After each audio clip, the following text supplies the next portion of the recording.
sometimes we just don't like something and there's no reason for it. And that's okay. If you want to please everybody, you will not please anybody. Because a lot of us, we literally live our lives seeking validation and approval, trying to be liked by everyone, not realizing that people are just too busy thinking about themselves. Figure out who is your audience, to please your audience. Nobody else matters. We may not feel ready to do something, but it doesn't mean that we are not ready.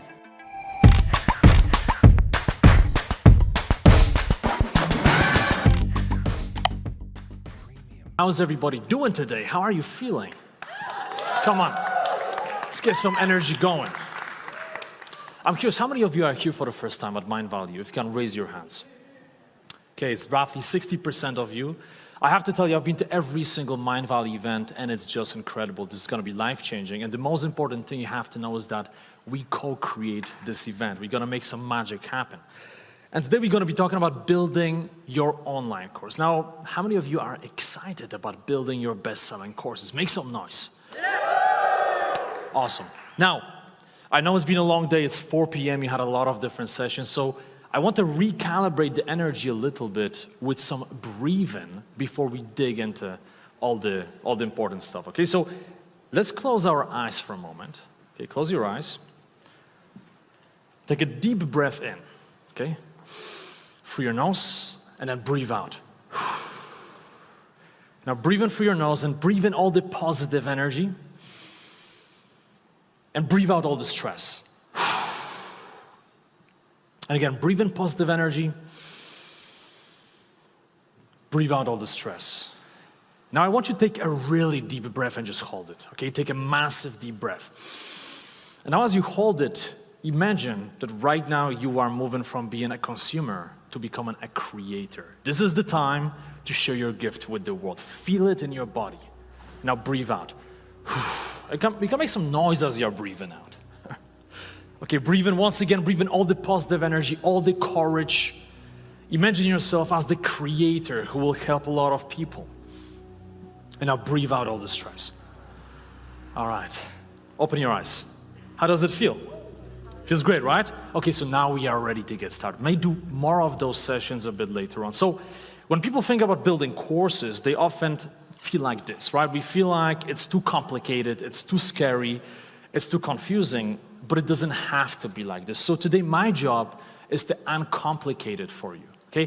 People often come to me, they say, hey, I want to build a course. I've been dabbling in this idea, but I don't know if I have what it takes. I have all those limiting beliefs. I don't know how to get started. So I want to use the 80-20 principle today. Rather than trying to share with you everything, which is not possible in 45 minutes, I want to focus on the most important things. But before we get into it, I want to figure out who is here in the audience. So I'm curious, how many of you already have an online course? You can raise your hands. Okay, can you stand up? I'm not going to make you speak, okay? Can you stand up for a moment if you have a course? Okay, so big round of applause for those people who just stood up. And keep standing. So the reason I want you to stand up and the reason I wanted to give you the applause is not because you built a course, but because you built a course and you still came here. Huh? I mean, that's the definition of humility, right? Like those people here, they know how to build courses. They still decide to come here at 20 p.m. instead of just going back and chilling in the hotel. And this is the first lesson of building courses. You always have to keep learning, right? So this is a great example. So thank you so much. All right, so how many of you are right now in the process of building a course? Raise your hands. Okay, awesome. Look around. Identify those people. These are your people, right? You can collaborate with them. So maybe roughly 20-25% of the audience. Now, how many of you have been dabbling in this idea of building a course, but you haven't done it yet? Maybe something is holding back. Raise your hand really high. Okay, so I would say this is the majority of you. Maybe 35-40%. By the way, aware some people don't like to raise their hands. We have to account for that. Now, finally, how many of you don't want to build a course? You're actually, wow, did you see that? He literally, I couldn't even finish my sentence. He literally, how many of you don't want to build a course? Me, I don't want to build a course, all right? So how many of you are here for the kicks, for the good vibes? You don't necessarily want to build a course, but you're just curious. You want to see if you're going to learn something. Okay, I appreciate the honesty. maybe 5–10% of you here. What I want to tell you is that even though this is about course creation, certain strategies, especially the mindset shifts, will help you in other realms as well. Those things will help you in life, all right? So, I'm wondering, why are you here? Let's start with the why, right? Because if you don't define your why, it's going to be very hard to persevere, to go out there and to make things happen. So, why do you want to build a course? What are the benefits? Anybody? You can just shout it out. What are the benefits? What do you want to get out of the course? Easier to deal with the clients? Mm-hmm.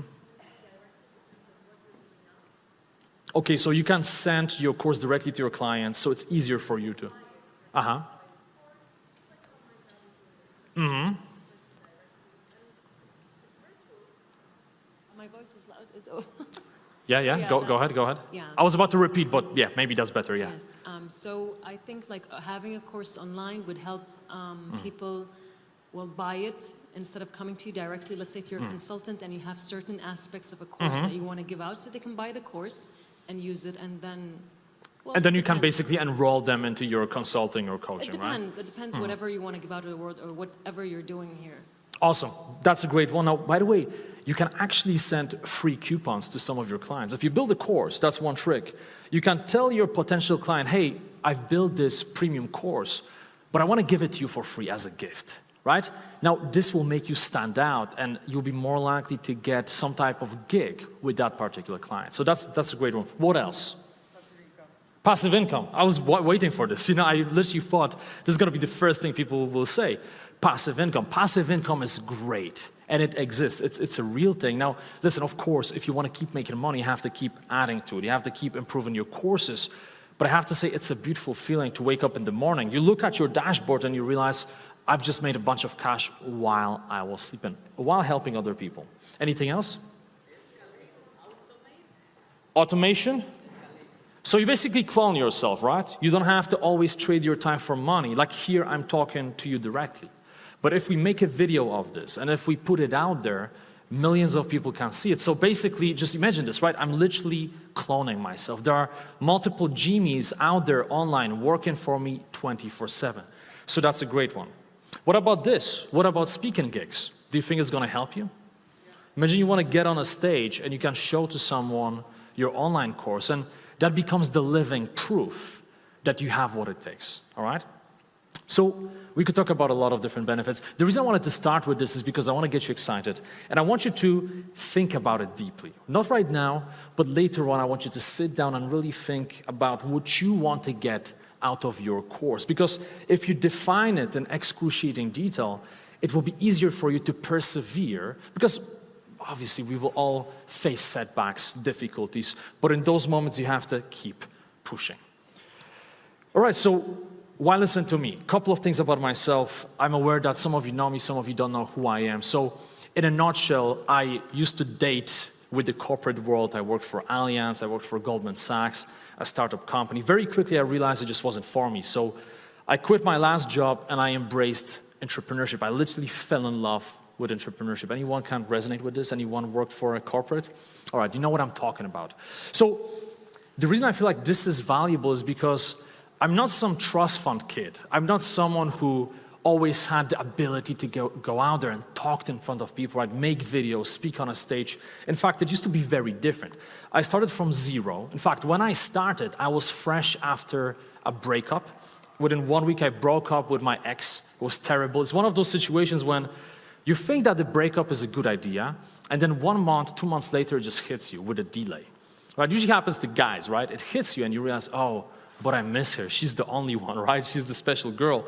So I was devastated. So I broke up with my ex, I quit my job, and I moved out of the country where I was living. So it wasn't easy, right? I didn't have much money, but I got started. And the important thing is that I'm not a native English speaker. I'm originally from Poland. So a lot of people say, well, but I'm not American, I'm not British, I'm not Australian. You don't have to be. So this is my Udemy profile. Oh, I just realized I see something else here. Here. This is my Udemy profile. So I'm a Udemy instructor partner. I've been teaching on Udemy for many years. I made a ton of mistakes, and I'm going to teach you some of those lessons that I've learned. Now, one thing I love about teaching online is this. So these are the people from all over the world that I'm impacting. And the crazy thing is that with today's technology, you can literally do it too. You don't have to wait for years and years. You can get started today, and literally in a few days from now, you can start impacting people from all over the world. Now, one thing that people don't know about me, and one thing that people get confused about when they see me on a stage like this, one on different stages as well, doing AFES, for example, doing all types of corporate gigs. People often look at those pictures or they see me live, and they assume that I was always a confident person, right? They think, oh, this guy was born to be on a stage. It's easy for you, Jimmy, because you have what it takes, right? When they see me, for example, with Vision filming the Quest, they say, well, it's easy for you to film a Quest because you seem like an extrovert, and it's easy for you. Now, this couldn't be further from the truth. So I'm actually an introvert. I used to suffer from tremendous anxiety. I had panic attacks. I even one time ran away from a stage 12 years ago. I literally went on a stage, and like 30 seconds before my speech, I couldn't handle the pressure. My heart was pounding, and I just left, right? I left the stage. So I know how debilitating this feels. So this is me when I was a teenager, and I hear laughter. I'm gonna find you later. I hear people laughing over there. So it's a funny picture, but this is me, right? And this picture shows very well how I felt. I feel like your nonverbal signals can really portray how you feel on the inside. So as you see, I'm slouching, looking down, and clearly you can see I'm not very happy. So my self-image was that I was a skinny Polish kid, always the outsider. My father's from British Guyana, from South America, so I always felt a bit like I didn't truly belong. I felt that my ears were like an elf, and they still are, but now I appreciate them. I focused overly on my crooked teeth. And by the way, here's another picture. Same pose, right? Hands in my pockets, slouching, looking down like this. So as you can see, lots of limiting beliefs, but also it seems like a limited wardrobe, because in case you haven't noticed, I'm literally rocking the same t-shirt, right? See? Same orange t-shirt. Any Eastern Europeans here? Yeah, some of you, so you know, the times were not easy, right? Post-communist Poland, I mean, you gotta save those t-shirts. So this is me, and you may be wondering, okay, why are you telling me this? This is a talk about building online courses. Well, the reason I wanted to talk to you about this is because what I did is I took my challenges, I took my insecurities, my weaknesses, and I turned them into my strengths. And you can do it too, okay? So you can take your struggles and you can turn them into your power, and then you can help other people. And this is a very important mindset shift, right? So if you struggle with something, this is your struggle here. You are here, and you manage to get a few steps away. You make some type of change, you make progress. Now you can help all of those people who are still there to learn. And this is something really important. A lot of people have limiting beliefs. They feel like, I don't have anything to teach. If you're in doubt, this is what you got to focus on. Now, speaking of which, most of your fears, most of your worst-case scenarios are just an illusion when you really think about it. And I want to start with this topic because I could just get right into how to choose a course platform, how to design your course, how to pick a topic. We're going to talk about all of this, but I feel like it's important to work on the foundation so you summon the courage to go out there and to release your course. And these are some of the most common questions people ask me. So one of the things people say is, Jimmy, I'm not the best in the world. How many of you sometimes feel like, well, I want to teach, but I'm not the best in the world? Let's just be honest. Look around, actually, raise your hands, look around. I would say it's like 40, 50% of you, plus another maybe 30% that didn't want to raise their hands, right? We all have those limiting beliefs. Now, I always say that you don't have to be the best in the world. You just have to be better than your target audience. So again, if you had a challenge here, and now you are here, you can help those people to overcome the same challenge. So there is an ingredient that's way more important than being the best in the world, and it's relatability. You have to be relatable. So my favorite example, let's say that you want to lose weight. Let's say you want to lose roughly 20 kilos. Who would you rather pick as your fitness trainer?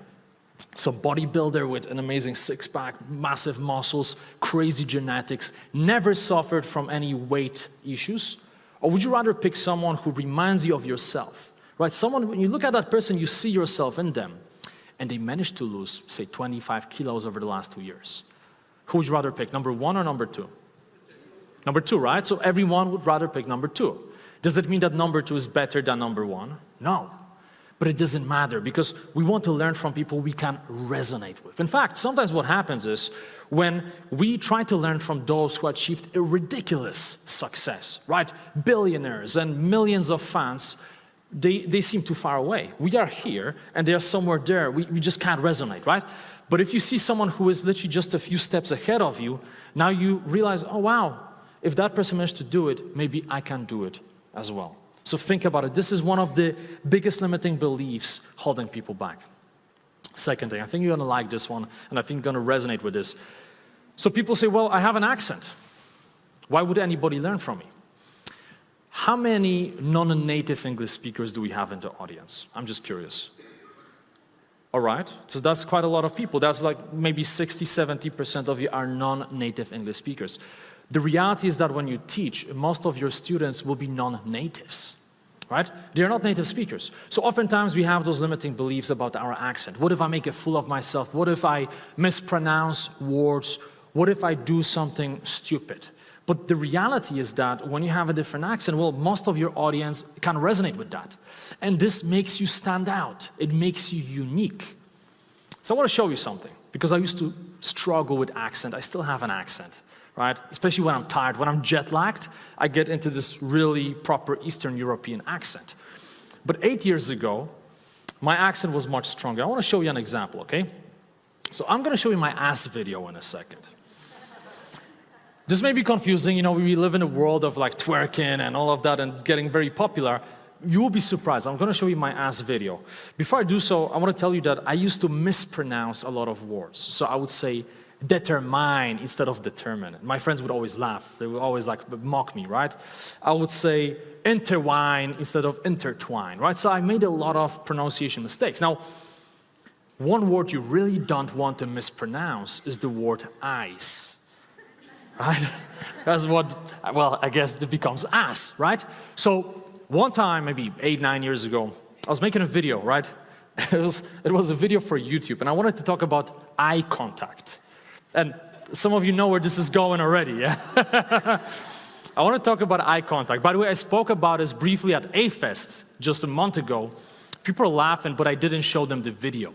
And after people said, hey, you got to show us the video. Well, here we have an opportunity. So in this video I'm going to show you, I was talking about eye contact. And I wanted to say something in the lines of, when you look directly into somebody's eyes, you may feel anxious, you may feel butterflies. Okay, let's see how that worked out. This is me 8–9 years ago. It's quite painful to see this video, but let's go. And you probably saw it, maybe you experienced it yourself. You know, you look directly into somebody's eyes and you feel a little bit uncomfortable. You feel some strange feeling deep in your stomach. You can't explain it, but you feel, you feel overwhelmed. Makes sense, right? I mean, if I were to stare at somebody's ass, maybe I would be overwhelmed. I don't know. Strange feeling deep in my stomach makes sense. So, in case you missed that, by the way, here you go. Here's a little loop in case you missed that one. You look directly into somebody's eyes. You look directly into somebody's eyes. You look directly into somebody's eyes. All right. So that video, look, people made funny comments, right? Some people said like, this guy's talking about asses. And I had a good laugh. Because I realized after a fact that I said that. I didn't know initially. I literally thought I was talking about ice. This is what happens when you have an accent. But here's what happened with this video. This video, so I posted a lot of videos on YouTube, and sometimes you post a video and you're convinced this is the best video out there, and it gets like 500 views. This video got 680,000 views. Now, why didn't I take it down? Well, the reason is that I knew it was giving value to people, right? So maybe it wasn't putting me in the right light, but it actually gave a lot of value to people. A lot of people commented, hey, those tricks about eye contact really helped me, so I left it there. And the reason is that you have to remember that your imperfections make who you are. They make you unique, okay? This is so important. We often try to hide our imperfections, right? This is you with all your imperfections, your weaknesses, your insecurities, your failures. And what we try to do is we try to make that separation. No, I don't want this. So you try to push yourself away from it, right? And put those vulnerabilities over there. And then put some type of a mask and say, hey, what's going on? And pretend as if you have no issues, right? As if you are a perfect human being. But no one is perfect. Nobody is perfect. And people can see when you are wearing a mask. So you have to own those imperfections because, again, they will make you you. And I have to guarantee you, if you own your imperfections while creating video courses, people will love you for that because when they see you, they'll see themselves. Make sense? Okay, next one. Everything on this topic is already out there. Simple question, that's true. Everything is already out there, right? You probably didn't expect to hear this, but this is the reality. All the information is already out there. We can literally Google anything. But when people learn from us, it's not about information, right? We are no longer in the information age. We are in the how-to economy. Right? For example, we are here at Mindvalley U. You can see all of those videos, all of those presentations, all of this content online. You don't have to be here. Why are we here? We are here for the kicks, for the vibe, for the connection. It makes a difference when we are learning something here in person, when we can feel other people. So remember that when people buy your courses, they're not just buying information, they're buying your guidance, they're buying your processes, they're buying your personality. So when you have a topic and you do your research and you realize a lot of people teach that topic, it doesn't matter because no one is like you. You are uniquely you, and this is what matters. Another thing, let's talk about people not liking your content. This is one of the biggest limiting beliefs. What if I publish a course and people will not like it? What if people will reject me? What if people say that I'm stupid? Now here's the thing. In reality, most people, well, not most people, but some people will not resonate with your content. And that's fine. Now, statistically speaking, whenever I get on any stage, I know that statistically, the majority is like, okay, benefit of a doubt, let's see what this guy can give me, right? Let's see how valuable this is gonna be. I know that some people are like, wow, I'm loving this presentation, this is awesome.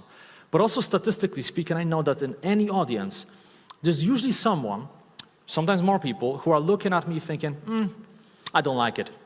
I don't like his style, I don't like his beard, he's too loud, maybe moves his hands too much, right? Sometimes we just don't like something and there's no reason for it. And that's okay, because if you want to please everybody, you will not please anybody. So what you gotta do is you gotta figure out who is your audience, and then you have to try to please your audience. Nobody else matters. And as long as you please your audience, everything's gonna be fine. So speaking of which, speaking of those limiting beliefs, let's talk about the F word. Okay, very important. And then we're going to jump into FAQs. Let's talk about fear. Let's talk about fear. How many of you know this guy? Churchill, right? So he said something that stuck with me. He said that when we are in our 20s, we keep wondering what other people think about us, right? We keep caring about it. When we are 40, we just stop caring what people think about us. But when we are 60, we realize that people haven't been thinking about us in the first place, right? Here's the quote. I kind of paraphrased it a little bit, but it makes sense, right? It makes sense. And it's very sad because a lot of us, we literally live our lives seeking validation and approval, trying to be liked by everyone, not realizing that people are just too busy thinking about themselves. So whenever you have those limiting beliefs and you think, well, maybe I don't have what it takes. I want to release a course, but I don't think I have what it takes. What if people will reject me? What if people will not like me? Remember that people are so busy thinking about themselves that if they don't like your content, they just move on. Like, I have a question for you. How many things do you remember? How many pieces of content do you remember from the last 4 weeks that you really didn't like? Like how many? You probably don't, because you just move on, right? You go on Netflix, I don't like this one, don't like that one. You go on TED Talks, you don't resonate, you move on. You don't jot down the person's name, track them down, send them. Some people do that. I mean, we live in a crazy world, right? But most people don't track them down, don't send them a personalized message. Hey, just want to let you know I really hate your speech. You don't do that, you move on, right? You think about yourself. Just right now, I could focus on potential rejection. I'm on a stage, right? As a speaker, you could always focus on the fact, well, what if some people here don't resonate, right? But again, you are so busy thinking about the value for yourself, what you can get out of this for yourself.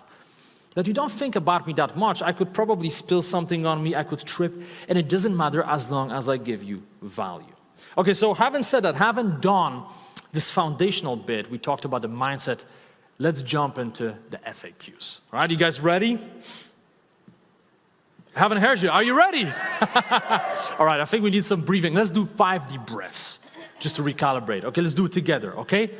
And by the way, when you're breathing in, breathe in positive energy, breathe in the power, and breathe in that feeling that you are becoming a creator now. You are no longer just a consumer. You are here. This is the trigger. You are the creator. So breathe it in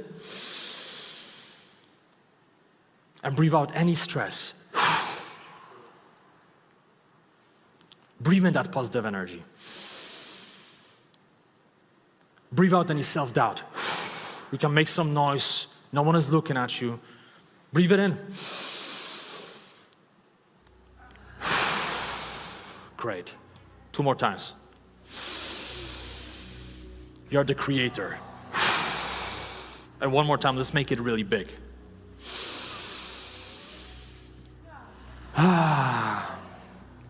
Open your eyes. Great. Recalibrated, ready to go? Okay, let's do it. So the first question number 1.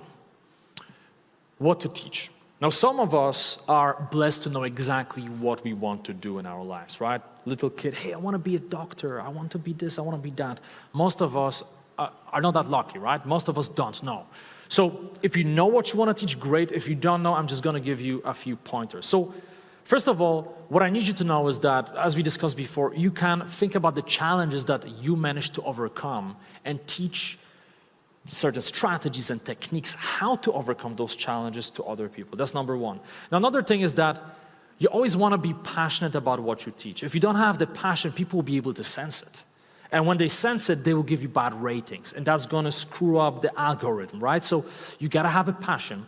You have to be an expert. Now, as we discussed, you don't have to be the biggest expert in the world, but you have to be an expert. And you have to dig into your market. You have to figure out the market needs, especially if you want to make money, right? So you want to look at your competition. You want to see what they are doing. You want to see how well they are performing. Very important. Now, important thing, and this is crucial, is that we don't just want to sit down and overthink it, right? Don't just want to sit on the couch and ponder for another few weeks, few months, or few years what you should teach. What is the best way to go about it? Because then you will enter this paralysis by analysis, right?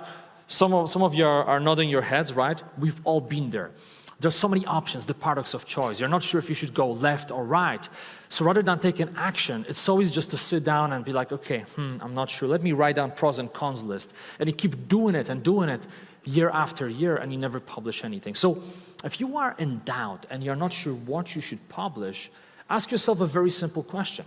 What could I create that will impact my brand positively, right? If you are, for example, a graphic designer, maybe it's a course on graphic design, right? So people can see that you are really an expert in your field. If you are a coach, maybe pick a topic that you usually coach on and build a course around that, right? So then your clients can see, wow, that person is really an expert in that field. Super important, okay? So the next question, and this is something a lot of people ask me about, how to structure your course. How to structure your course. By the way, apologies, we had some issues with the slides before with converting, so it looks like some of the titles are a little bit cut. But what I want to do here is structuring the course can be really challenging. I know there are many ways to do it, but I want to simplify it for you, and this is something that has been working for me and a lot of other people from all over the world, okay? So you always want to have a promotional video. And this is something that a lot of people forget about, but the promo video is the most important video of your course. So in your promotional video, you want to tell people what they're going to get out of your course. What are the benefits? What they're going to learn? But you also want to introduce yourself. Now, rather than just talking about your accomplishments, you also want to add a bit of vulnerability. You want to create that blend so people on the one hand know that you are the best expert in the world, right? That's what they want to feel. But at the same time, they want to resonate with you, right? It's very important. Now, you want to tell people exactly what's going to happen in the course. And I always encourage people to give 30-day money-back guarantee. Now, some individuals tell me, well, why would I give people an option to get their money back? But I realize that when you do it, it increases the conversion rates ridiculously. right? So I sold well over 500,000 courses. I have 300,000 people on Udemy, but I sold over 500,000 courses. My refund rates are 1%. And literally every single person could get a refund, right? But when people like your content, when they resonate, they don't want their money back. And if you include it in your promo video, people are more likely to sign up for your course. Now, you also can't forget about the intro and thank you videos, very important. In the thank you video, you can actually tell people what you want them to do. Or you can say, hey, thank you so much for taking this course, and by the way, there's another course you can take, or you can find me here, or you can sign up to whatever, right? So you can give people call to action. Now, here's an important thing. Rather than just dumping a bunch of videos into your course, you want to structure your course. You want to create sections. So sections are idea clusters. So imagine you have section 1, and rather than having a ton of videos in there, you want to have anywhere between 3 to 7 videos. Then you have section 2, 3 to 7 videos. Section 3, 3 to 7 videos. This way, it's easier for people to consume your content, right? It's more digestible, but also it feels more compelling when they are wondering whether they should buy your course. So imagine a situation, right? This is a good example. Imagine you go to the landing page and you see a course and you like the title, you like how it looks like, but when you look at the curriculum, you see only 3 different videos. Would you take that course? Probably not, right? Now, what if you saw that each video is 30 minutes long? Would it change anything? Maybe a little bit, right? Just a little bit. But a lot of you say, nah, I wouldn't get it. I wouldn't get it, right? But here's the thing. Even if it's 3 videos, 30 minutes long, total of 90 minutes, that's quite a lot of content, but it's not digestible. Who has the time to watch 30-minute videos? So now imagine reversing this. Imagine having 30 different videos, 3 minutes each, right? So for example, imagine you have 5 sections, 6 videos per section, right? Section 1, 6 videos. Section 2, 6 videos. Just visualize it. Now it looks like a course, right? Make sense? Now it looks compelling. So you want to break down your courses into sections. Now there are exceptions, of course. You know, Mindvalley, we have quests here. Quests look a bit differently. If you have a ton of content, you can do it a bit differently. But when you are getting started, this is the best way to go about it. All right, so let's talk about designing your curriculum. Now, one of the biggest mistakes people make is that they want to start from the beginning and then arrive at the end. But you have to do it differently. It's counterintuitive, but you want to start with the end goal in mind. You want to ask yourself, first of all, okay, what is my topic? And we talked about choosing your topic. What is my topic? Based on your topic, now you want to ask yourself, what is my audience?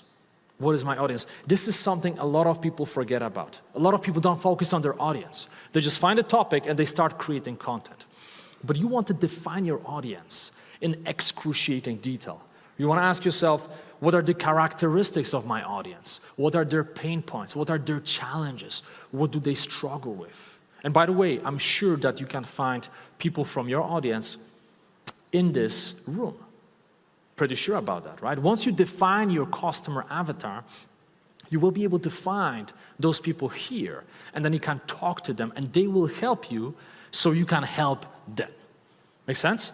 Now, the second thing is, once you have your audience, you want to ask yourself, okay, what are the objectives of my course, right? What do I want to get out of this? What will I give to people, right? So this is an example. This is one part of one of my landing pages, and this is the list of objectives. Now, by the way, some of you, you're very perceptive. You probably see 40-minute confidence guide. This is actually a good example. This course is longer now, but I released that course initially as a 40-minute guide. And it performed so well, I added more content, and now it's a bestseller. Now, I didn't change the title because I'm afraid of the algorithms. I need to get into it. I don't want to mess anything up. But this is a good example that you can build a short course, and then you can keep improving it. So once you have objectives, what you do now is you go into something that we can poetically call your brain dump, okay? So you take a notepad, and you start asking yourself, okay, so this is my topic, this is my audience, these are the objectives for the audience. So what are the topics I could possibly teach, right? What are the potential lectures, stories? What are experiences I can share? What are case studies? What are my personal examples? What are techniques, strategies, step-by-step walkthroughs, right? So what you want to do is you literally want to do the brain dump. You want to ask yourself, what are all of the things I could teach about this topic? And at this stage, don't judge yourself. Just start writing all of those things down in your notepad. It may take you a few days. In fact, I recommend you do it for one day, you leave it, you sleep on it, then you add some more things, right? So once you do that, you will have a ton of clay, right? You may have like 40, 50, 100 different things in your notepad. And again, no judgment. You're not analyzing, oh, is this definitely correct? Maybe this is better, maybe that. No, put everything in there. Now, once you do it, once you have that, now I want you to go through this and ask yourself, okay, so what are the potential lecture titles? Create draft lecture titles. Don't try to make it perfect. These are just drafts. So you want to write a list of potential lectures. Don't think about the order. Don't think about the structure. Don't overcomplicate it. Literally write down the potential lectures. And here's what you do now, and this is powerful, and this is something I've been using this for many years. A lot of other people have been using this, and you can also utilize it when designing speeches, when writing books, when doing any type of content. So what you do, you take blocks of paper, right? On each block of paper, you write section 1, section 2, section 3, section 4, right? However many sections you want to have. And you create some type of draft section titles, okay? Again, sections are your idea clusters. If you don't know, if you're not sure, just write down section 1, section 2, section 3, section 4. That's enough for now. Now you put those paper on the floor, right? Section 1, section 2, section 3, section 4. Then what you do is you take Post-it notes. You take your idea dump, your brain dump, and you move all those possible lecture pieces into separate Post-it notes, okay? And then what you do is, once you have a lot of Post-it notes with different ideas, different possible lectures, you arrange them in front of you. And what's powerful about it is that it's very visual, but it's also very kinesthetic. You can move things around. You're like, maybe I'll put this under lecture 1, under section 1. No, maybe not, I'll move it to section 2. So you just move it. Maybe you see another possible lecture and you realize, this is not relevant, let me not use it. You just throw it away, yeah? Maybe something is missing. Well, you take a clean paper and you just add it in there, and then you position it in your curriculum. And you just keep playing like this, right? You keep playing around, you can move things around, and eventually you come up with a curriculum, right? Makes sense, yeah?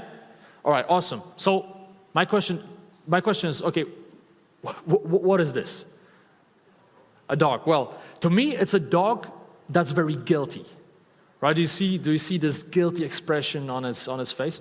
So the reason I wanted to put it here is I want you to remember that when you use this strategy with the Post-it notes, if you have any type of pets, or maybe you have a crazy partner, right? Or you have some little war gone with your flatmates, whatever it is, always take a picture of your draft curriculum. Because the last thing you want to have is you go for a long walk, you're happy, right? The curriculum is almost done, and then turns out that your dog ate half of it, right?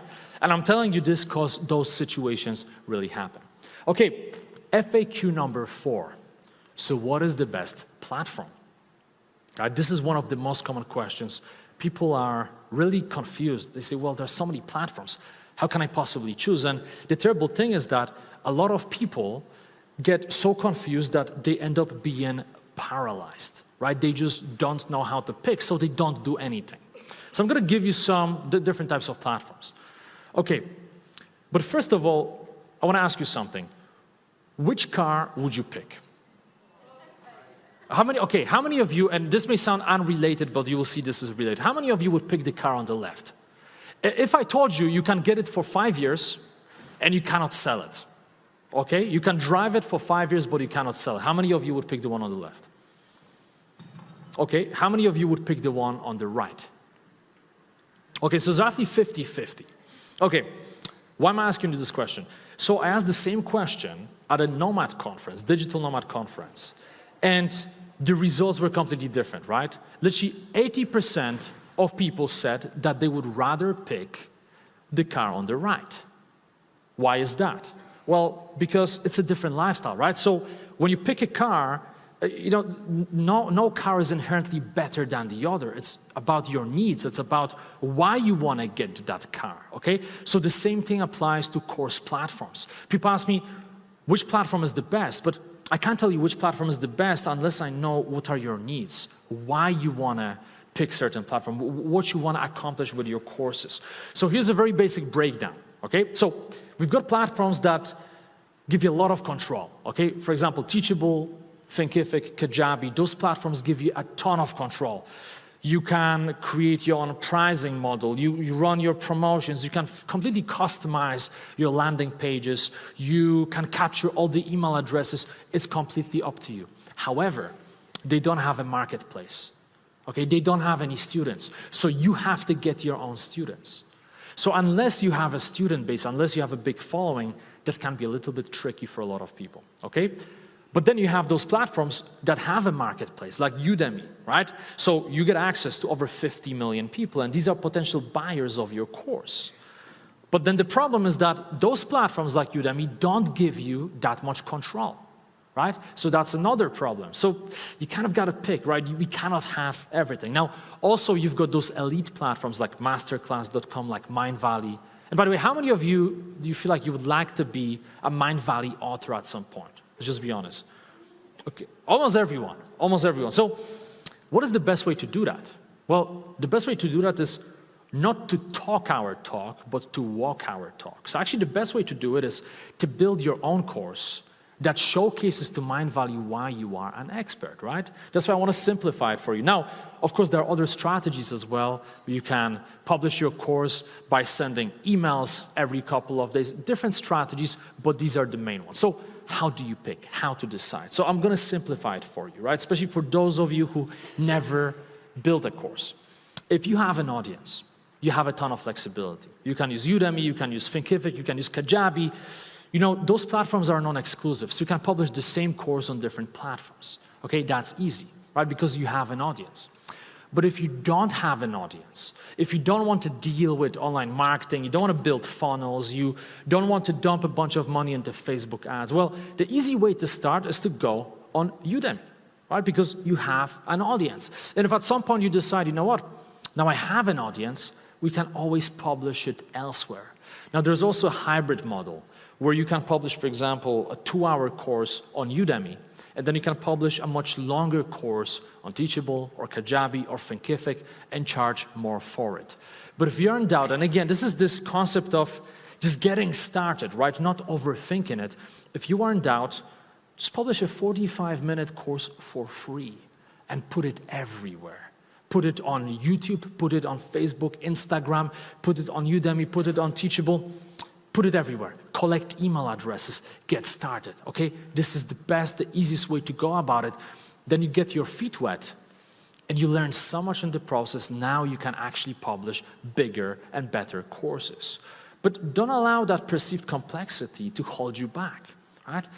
Next question, how to film a course, okay? I want to talk very briefly about it because this is actually really simple. Okay, number one, you may be surprised, right? My surname, but a different guy. Well, that's my father. That is my father. So roughly 6 years ago, I brainwashed my father and my brother to build an online course. They're like, no, why would I do it? I'm like, come on, you got to do it. And it took me a lot of brainwashing. But eventually, they gave in and they said, okay, we're going to do it. Now, they created a course with iPhone 4. Those iPhones you can find in museums now, right? A tiny little iPhone, right? So they got like $20 mic. They built a course. It became a bestseller. Can you believe in that? It became a bestseller. So that propelled them to buy a bit of equipment, not too expensive. They kept building courses. Now my dad is rocking it. Over 100,000 people. Crazy, right? And he was 50 years old when he got started. Okay, so nowadays it's so easy. We have those incredible phones. Even $20 microphones are great. No excuses, you can build a course yourself. But there's another option, a handshake agreement. You can basically do a value exchange. Find somebody who knows how to film, who knows how to edit, and you help them. You share your gift with them, and in return, they help you with filming. You can do that as well. I've done this before. It's awesome. You don't have to pay anything. And the last option, well, you can do what I do now. You can just pay people. This is Eduardo over there, Eduardo from the La Palma Island in the Canary Islands, my favorite place for filming. And he's like camera orchestra, right? He has one, second one, then he flies a drone. And the cool thing about it is you pay him, then I have a team that edits everything in the Philippines and Bali as well. They edit, and I don't have to worry about percentages. I don't have to worry about favors. It's nice and clean. So you can also find yourself your own Eduardo or Eduarda, right? Now you can also use a hybrid model where, for example, you film yourself, but you outsource the editing or vice versa. So what I'm trying to say is I wanted to tackle this because there's so much confusion around it, but it's easy, right? You just have to pick and just get started. But either way, it's easy. It shouldn't take much time. Make a decision, bam, move into it and make it happen. Okay, number 6. What's the biggest mistake people make? The biggest mistake people make is that they don't focus enough on the pre-launch and launch strategy, right? They dump a course and they assume, well, I put it in there, people will come. It doesn't work like that, okay? So a couple of things to consider. And by the way, I'm aware that just this could be a separate lecture, right? I'm just trying to collate different things so you leave this room and you have more clarity. All right, so I want to give you a couple of things. First of all, your marketing starts today. If you don't have an email list, start building it right away. If you haven't optimized your social media, start today. Do all of those things because you want to make sure that you build your brand now, so when you release your course later, you will have buyers ready. Now, you also want to cultivate your inner circle, right? So when you launch a course, you want to give early access to people in your circle because what's going to happen is they're going to give you early feedback. And unless you have some psycho friends, right, that feedback will be 5 stars, right? So they're going to leave you some ratings and they're going to give you real feedback that you can use in order to improve your courses. And this is so important because it's all about constant improvement, right? You want to keep improving, adding bonuses, and this is how you build a powerful course business. Okay, so we are done with FAQ, but I want to talk to you about something that hopefully will inspire you to take that step and go out there and publish your first course. So this is a picture with my grandpa, okay? I was a teenager, well, actually I was a bit younger there. You can see I had beautiful hair. In case you can't see from far, this is a little zoom in. It looked like a forest animal. Looks like a helmet or a pen. So I told you I had social anxiety when I was younger. So sometimes I'm wondering, maybe that's why I had social anxiety, you know? My mom did this to me. But so going back to my grandpa. So my grandpa was a great guy, right? Great guy, always very positive. And he was fighting in the Second World War for 6 years as a teenager, right? So because of the war, because of all the stress, he had a stroke and a heart attack. And half of his body was paralyzed and he couldn't speak properly. So I remember my grandpa always as a very cheerful, positive guy, even though all this bad stuff happened to him. But sadly, when I was 16 years old, he passed away. And, you know, I never got to really talk to him about his experiences, right? What happened during the war. I had so many questions I wanted to ask him. You know, how did you manage all the stress and all the fear and all the anxiety fighting in a war? He was a great guy. I wanted to ask him those questions. And you know, when podcast interviewers often asks, hey, if you could have a dinner with anyone dead or alive, who would you pick? Well, I would pick my grandpa. Now, you may be wondering, okay, Jimmy, nice story, but get a grip, man. Why are you sharing this? Why are you talking about your dead family members during course creation presentation? Well, the reason I'm talking about it is because my grandpa is gone, and the only things that are left are those pictures. We don't have any videos. There is no book. There is nothing. Okay? So my grandpa will forever be some type of a mystery to me. And it's a shame. It's a real shame. Yet we live in this world now where we can literally pull out our phones and we can share our experiences, our thoughts, our stories, our knowledge with everyone. We can create a legacy, and we don't do it. We don't do it. So I want to ask you a question. I have to see this picture again. So what books, what movies, what speeches, what Mindvalley quests have changed your life? Just think about it for a moment. What are those things that really changed your life? For me, it was a Bible. The Bible of digital nomads.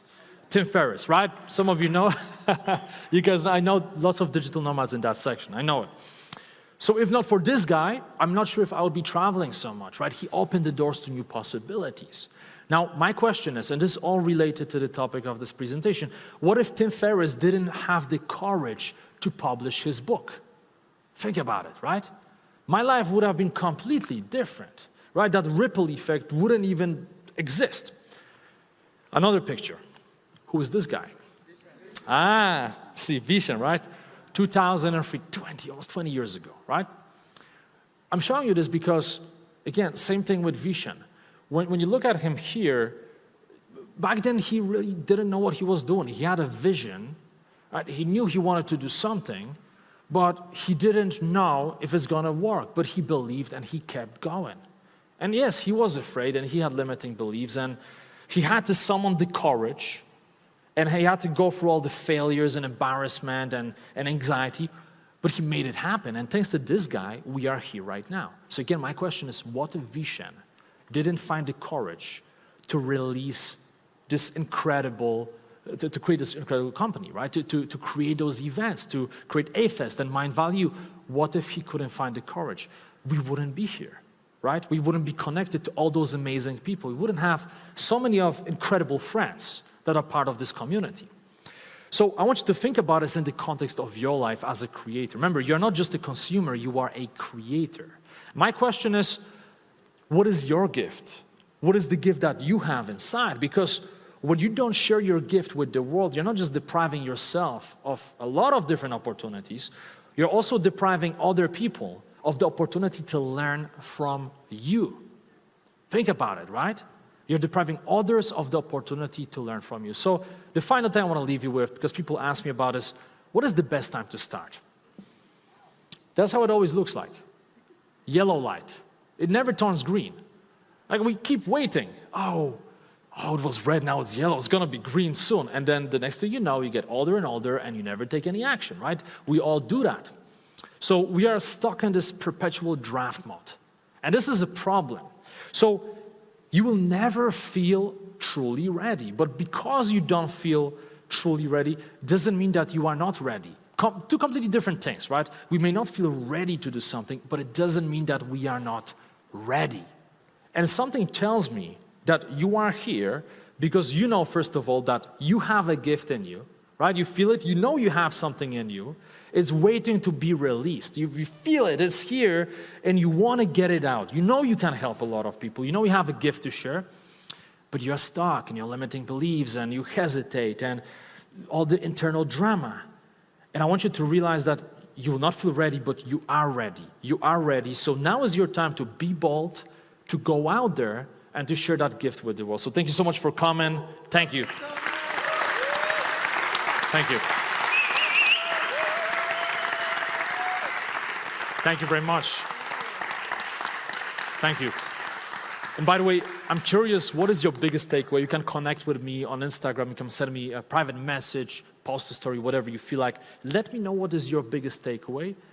And feel free to commit to something. Like literally let me know, hey, Jimmy, next time I see you, like 6 months from now, I will have a course about X, Y, and Z. Let me know. That's going to be a part of your accountability. Can we ask questions there as well? Sure, yeah. Go ahead. Yeah, you can do that. Yeah. I don't think we have, we were running late before. I started late, so the timer went off like. Maybe you go outside. Yeah, of course. I'll be outside. We can all chat over there. Thank you guys. Thank you.